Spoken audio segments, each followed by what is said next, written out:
Hi there. Real quick before we jump into the episode. If you enjoy this episode, or any of the other episodes, be sure to give us a follow or subscribe. It would also be great if you shared it with a friend, or better yet, left a review so others can know how awesome it is. Thanks so much. And now, the episode.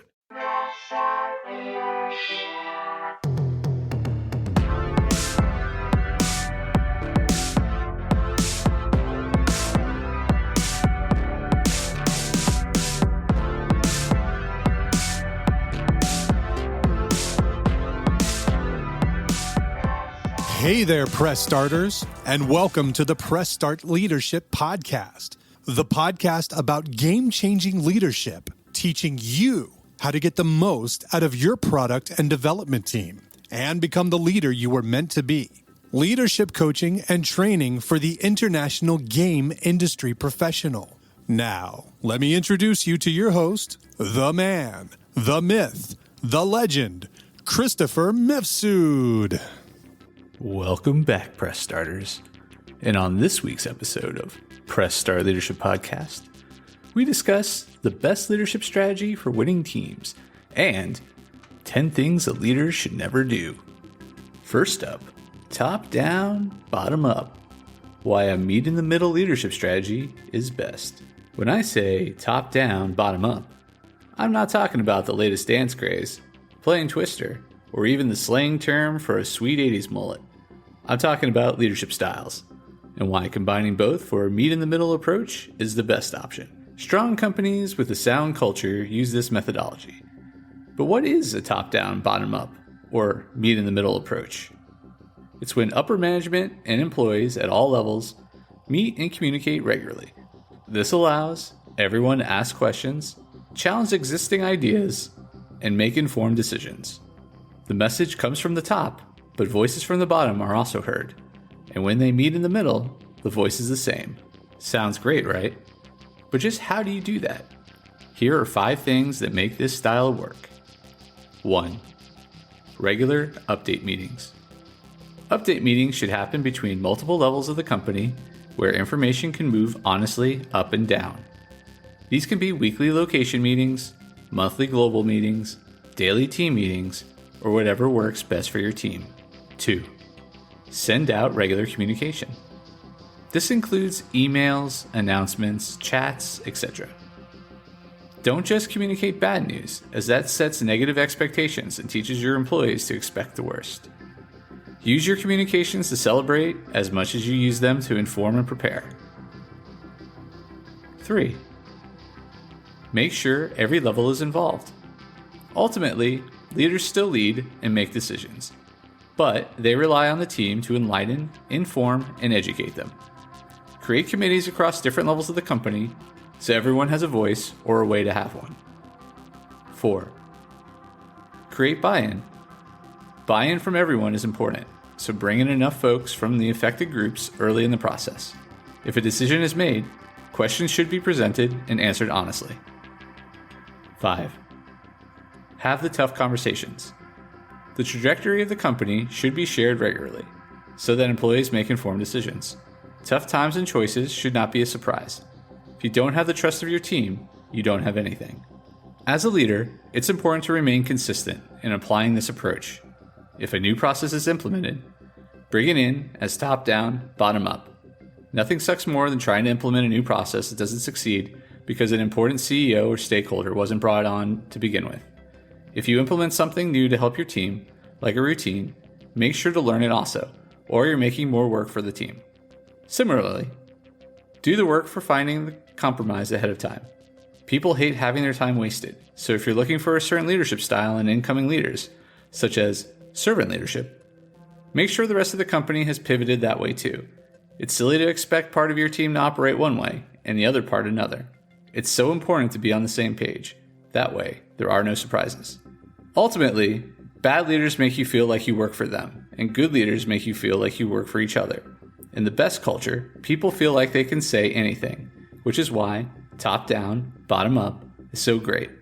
Meet in the middle is about compromise, communication, and harmony, and that is awesome.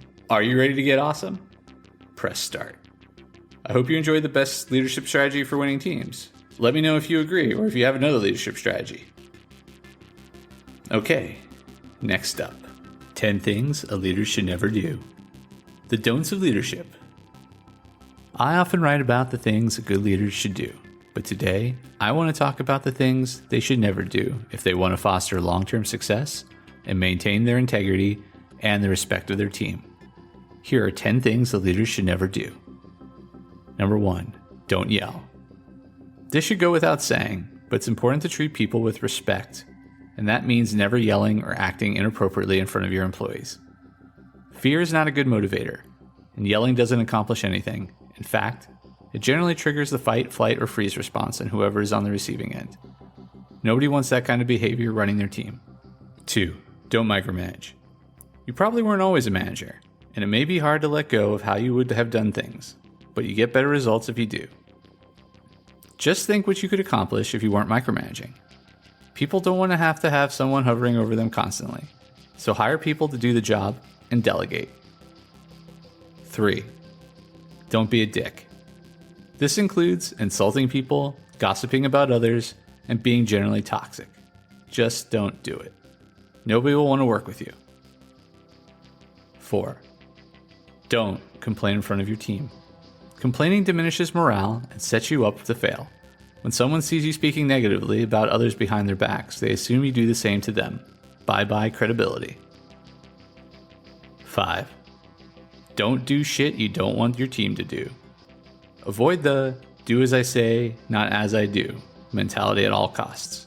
It doesn't work. As a leader, people constantly observe your actions, so don't be surprised when they copy you. Set an example by doing what you expect of your team. 6, don't have all the answers. There is nothing to be gained from being the guy who knows everything, especially if you don't. You should be constantly working with your team and taking their feedback on board. Leadership is about the group, not about you. Number 7, don't ask no questions. As Albert Einstein once said, if you're not learning, you're dying. It's absolutely crucial that a leader continually learn, evolve, and grow, which you can't do without asking questions, so get curious. Number 8, don't hire people exactly like you. You already have a you, and chances are you can't do everything, so hire people that are different from you. Ideally, you should have a team with differentiated skill sets that complement each other. Think of it like the Fellowship. Make sure you have a wizard, a dwarf, an elf, a few hobbits, etc. 9, don't fail to make decisions or take action. You're in charge, and your team is depending on you, so you can't be wishy-washy. Make a decisive action and stand by it. That's not to say you can't make a different decision later, but you're steering the ship and you need to choose a course. 10, don't refuse to own your mistakes. Young leaders do this a lot. It's important you not only own your successes, but also your mistakes. When you win, give acknowledgement to those who helped you succeed. When you lose, take responsibility. Your team will respect you for it. Now, there are folks out there that do these don'ts on a regular basis and are still considered successful. To that I say, sure. Doing these things may make you a successful boss, but they certainly won't make you a successful leader. Can one be truly successful if they're treating people poorly in order to get there? In my book, you can't. Want to be a truly successful leader? Join me for some one-on-one coaching and level up today. And these are the 10 things a leader should never do. Let me know if you have anything to add to this list, and I look forward to hearing your thoughts. All right, and that's this week's episode of Press Start Leadership Podcast. Thank you for joining, and as always, thanks for being awesome. Please take a moment to give us a follow, share your thoughts, and leave an awesome review if you enjoyed it. Thanks. If you haven't downloaded my free ebook, 5 Heroic Leadership Skills, click on the link in the description. Tune in next week for your next episode of Press Start Leadership Podcast. Thank you.